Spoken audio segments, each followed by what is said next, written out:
Welcome back to Recipes Kept, part of The Story Keeper, where I share recipes with you that I've archived over the years. Today I'm sharing one from my childhood that's really special to me. It is Mr. Rogers peanut butter sandwiches. You can tell by this recipe card that it's been used significantly. I had this a lot as a child growing up.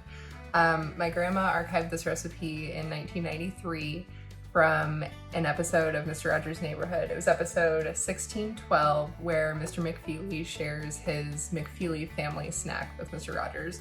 And if I remember the episode correctly, he eats it on rice cakes, which I'm sure is delicious, but we always had it as a sandwich. We usually use bread from Aldi's and apple butter and dry milk from Aldi's as well.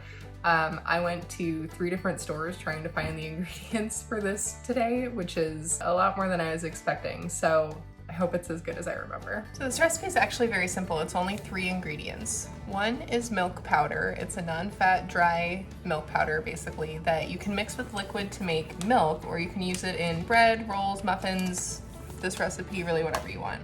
I got Bob's Red Mill, which is really pretty good brand in my opinion.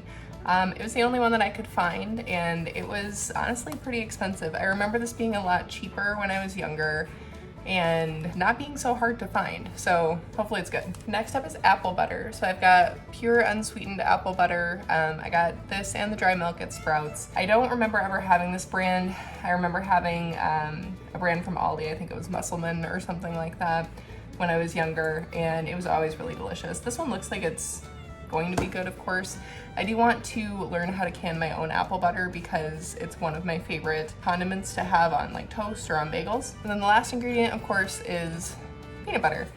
So we're just using a store brand, or really any brand is fine. I use creamy peanut butter because I don't really care for crunchy peanut butter, so this is what we'll use today. So our recipe is 1/3 cup dry milk, 1 cup of apple butter, and 1 cup of peanut butter. Tough to read, I know, in that grandma cursive. So this says at the bottom, put on crackers, rice cakes, sandwiches, Mr. Rogers, exclamation point, March 93. Let's go ahead and get this going.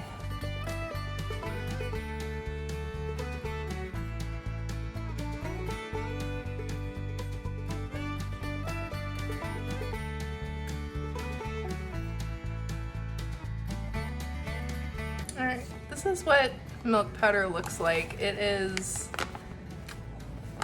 It just looks like flour. I feel like it used to not be as fine. Maybe I'm just misremembering. Okay, about 1/3 of a cup there. So now, literally the only step is to mix this all up and then eat it on a sandwich or crackers or rice cakes. I'll see you back here when I'm ready to make my sandwich. All right. So we are going to use Arnold's oat nut bread because it's the closest to what I had when I was a child. We just always bought like whatever was available at Aldi or the bakery outlet store, and then whatever was on sale, my grandma would like buy plenty and then freeze it. So we always had plenty of bread in the house. Okay, get yourself a good amount. Make it into a sandwich. And then of course we're gonna cut it into a triangle so we can see what it looks like on the inside. Let's cut this open and see what it looks like.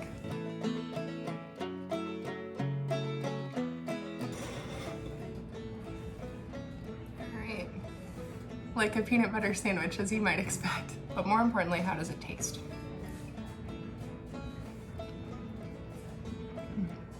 This tastes like my childhood. It's so good. I'm going to keep this in the fridge and just eat this all week long. Now, obviously this isn't vegan. If you wanted to make this vegan and you wanted to up the nutritional content, that would be really simple.